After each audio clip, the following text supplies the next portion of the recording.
Elizabeth Holmes, the former billionaire CEO of the blood testing company Theranos, is famous for the quote, "First they say you're crazy, then they fight you, and then you change the world." She said that on Mad Money, the Jim Cramer television show.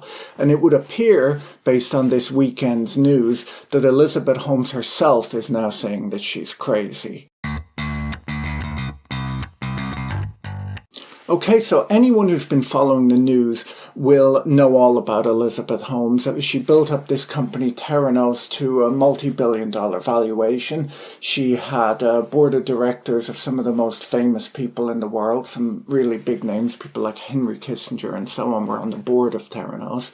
And then it all came out that the whole company was a fraud, that the machine that she had built that was able to do all of these blood tests with just a prick of a finger didn't work in any way. And it had been rolled out to companies like Walgreens and so on. They were talking about using it in the US Army. There was all sorts of applications apparently for this technology. And it turned out that the technology didn't work, didn't exist. The whole thing was a fraud. This came out, I believe it was a Wall Street Journal journalist named John Carreyrou, I think was his name. I'll put a link to his book in the description below.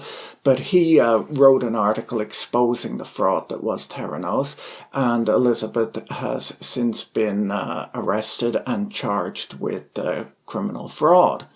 So the news this weekend from Bloomberg says that Elizabeth is claiming insanity. Now, I think many of you who've heard about this story will have heard all of the kind of crazy stories about Elizabeth. She put on this fake deep voice that she thought was impressive to people. She apparently didn't blink when she spoke to people. Now, obviously, I try and do the same thing, but of course I do blink. I just edit them all out of my videos, but I feel that it'll give me a much more impressive appearance to the people watching. The other thing, of course, that's entertaining is the whole Steve Jobs cosplay, that she would wear the black turtleneck all the time, and apparently she watched videos of him and mimicked his body language. She copied the style of furniture that he had in his office and things like that, which is all a bit wacky. One of the funnier stories is that she had a dog that she named Balto that was, I guess, a husky, and she would go around telling everyone that he was an actual wolf, which, is a little bit odd. But once again, a little bit odd is different to, insane in a defense case.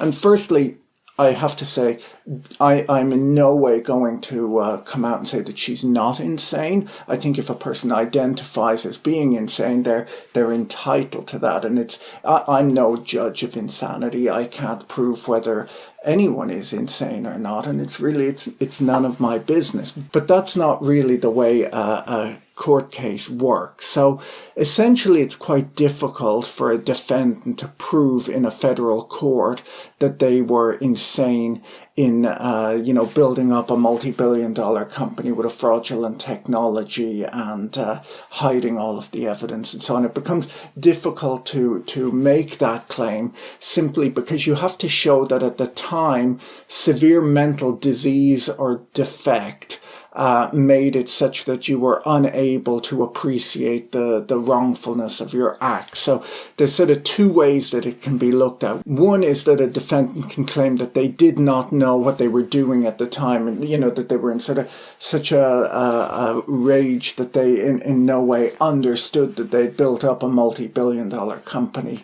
that was based on a fraudulent technology. And it's a difficult angle to take to claim that you were not aware that you were doing this. The other defense could be that she didn't know that what she was doing was wrong. Now, the problem with using that defense is quite simply that there's an awful lot of evidence to show that she went out of her way to conceal what she was doing, that the product wasn't working, and she hired all sorts of lawyers to intimidate people who were kind of whistleblowers in the complaint and that kind of thing. So it's very problematic. The defense doesn't make an awful lot of sense. Now, the Bloomberg article that I read this this morning says that there's very strong evidence in this case, that the prosecution of strong evidence, and that possibly her lawyers are just desperate and they are hoping, instead of this defense working in the court, the idea is maybe more that it gets some sympathy from the jury and that they might even possibly acquit her just because they feel bad for her. So that's kind of the quick video. I just wanted to put this one up as a quick weekend video because I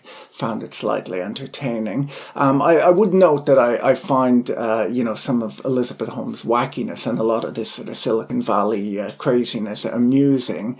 But of course, there's nothing amusing about what she actually did, in that a ton of people invested a lot of money in a fraudulent company and lost it.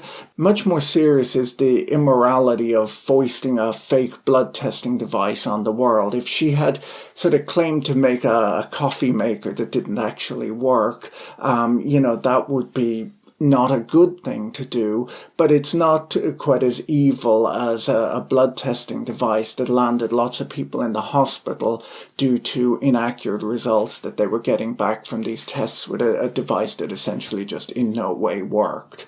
So that's really it for today. Please hit the like button and the subscribe button if you'd like to see more videos of this style, and you can tell me what you think of this whole case in the comments section below. See you later.